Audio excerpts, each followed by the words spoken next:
L'intelligence artificielle. Ce mot qui est sur toutes les lèvres. Il fait peur comme il fascine, à tel point qu'on ne peut imaginer le futur sans cette nouvelle technologie.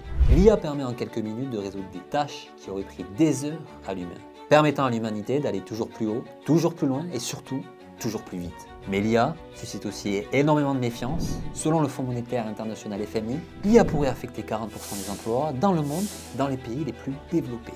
Des chercheurs de Cambridge ont identifié que des métiers tels que technicien cardiologue, ingénieur du son, technicien en médecine nucléaire ou contrôleur aérien pourraient être particulièrement vulnérables à l'automatisation par l'intelligence artificielle. Une étude de Goldman Sachs estime que 46% des tâches dans les services administratifs et 44% dans les cabinets juridiques pourraient être automatisées grâce à l'IA. Ça va faire un sacré paquet de monde au chômage. Mais alors, qu'est-ce que c'est concrètement l'intelligence artificielle? L'IA désigne des systèmes capables d'effectuer des tâches qui normalement ont besoin de l'intelligence humaine. Ces tâches comprennent la reconnaissance d'images et la compréhension du langage par exemple, ou la prise de décision, voire même l'innovation créative. Mais comment ces machines arrivent-elles à imiter l'intelligence humaine? En fait, tout repose sur une idée simple, l'apprentissage. Et oui, à la même manière que l'humain, l'IA a besoin d'apprendre grâce à des milliards de données, elle analyse des modèles, extrait des informations et évolue avec l'expérience.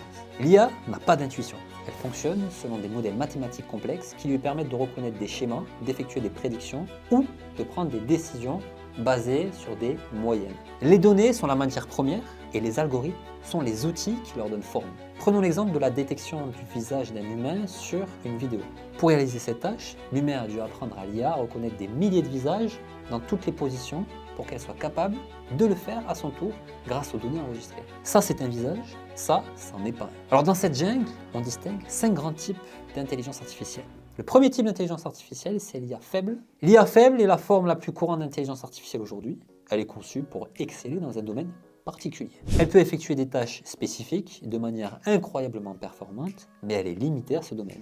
Je vais te donner l'exemple des assistants vocaux comme Siri, Alexa, qui peuvent comprendre votre voix, répondre à vos questions et contrôler des appareils par exemple, mais ne peuvent absolument pas répondre à des problèmes en dehors de leur domaine de compétences. Un autre exemple sont les voitures autonomes.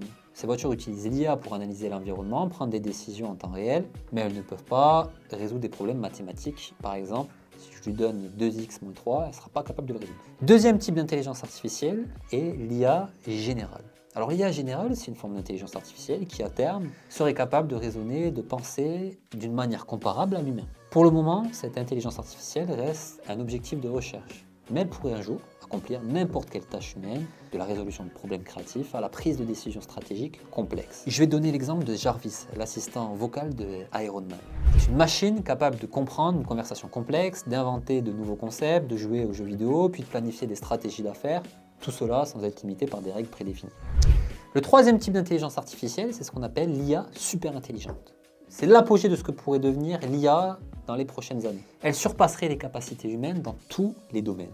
Logique, créativité, résolution de problèmes et même dans les domaines plus complexes comme l'empathie ou l'imagination. Nous ne sommes pas encore arrivés à ce stade, mais c'est une direction vers laquelle certains chercheurs se dirigent. Quatrième type d'intelligence artificielle sont les modèles génératifs ou IA génératifs que tu dois peut-être connaître. C'est l'une des IA les plus fascinantes aujourd'hui, c'est là où réside une bonne partie de la magie. Les LLM ou Large Language Models, des modèles comme ChatGPT qui sont capables de générer du texte à la manière fluide et convaincante, ils sont formés sur des milliards de mots et peuvent par exemple écrire des essais, des dialogues ou même répondre à des questions extrêmement complexes. Ces modèles utilisent l'apprentissage supervisé et l'apprentissage par renforcement pour comprendre et générer du texte basé sur des données sur lesquelles ils ont été formés. Les générateurs d'images comme Dolly, par exemple, utilisent des modèles génératifs pour créer des images à partir de simples descriptions textuelles. En analysant des milliers d'images, ces modèles apprennent à comprendre des concepts visuels et à générer des images réalistes qui n'ont jamais existé. Les modèles génératifs sont des types d'IA les plus puissants en ce moment même car ils vont bien au-delà d'une simple reconnaissance d'image ou de texte. En fait, ils créent des modèles qui n'ont jamais vu ou qui n'ont jamais existé. Le cinquième type d'intelligence artificielle sont les réseaux de neurones profonds, aussi appelés deep learning en anglais. En fait, c'est un autre type fondamental d'IA qui repose sur l'architecture de neurones à la manière du cerveau. On va retrouver différentes couches successives qui vont permettre par exemple la reconnaissance d'images. En fait, ces réseaux de neurones sont utilisés pour identifier des objets, des images. Par exemple, un modèle formé sur des millions de photos de chats ou de chiens peut apprendre à identifier de manière précise ces animaux, même si elles n'ont jamais été vues auparavant. Les réseaux de neurones profonds utilisent des couches d'analyse pour extraire des caractéristiques complexes à partir de simples données brutes, permettant à l'intelligence artificielle de reconnaître des objets, des motifs ou des relations. Mais l'IA ne s'arrête pas là. Dans le secteur de la santé, elle aide à diagnostiquer des maladies avec une précision incroyable. Un algorithme peut analyser des milliers de radiographies et repérer des anomalies que l'œil humain ne serait pas capable de voir. Certains disent que l'intelligence artificielle pourrait remplacer les humains dans de nombreux domaines. Mais la réalité, c'est que l'IA est conçue pour compléter l'humain et non le remplacer. Il faut imaginer l'IA comme un super assistant capable de faire tout ce qui est répétitif et basé sur des données massives. Il peut analyser des millions d'informations en une fraction de seconde sans jamais se fatiguer, sans jamais faire d'erreur. Et c'est ce qui distingue l'intelligence artificielle de l'humain. L'humain, lui, est capable de créativité, d'avoir une vision stratégique, d'avoir une capacité de naviguer entre l'abstrait et le concret. L'IA n'a pas cette capacité de rêver, d'inventer de nouvelles idées ou même de comprendre des émotions humaines. En fait, elle reste un outil à disposition de l'humain. Il faut garder à l'esprit que les nouveautés passent toujours par 3 étapes. Premièrement, le déni, puis la peur, puis comme si elles avaient toujours existé. En fait, gardez à l'esprit que la plus grande capacité de l'humain, c'est son adaptabilité.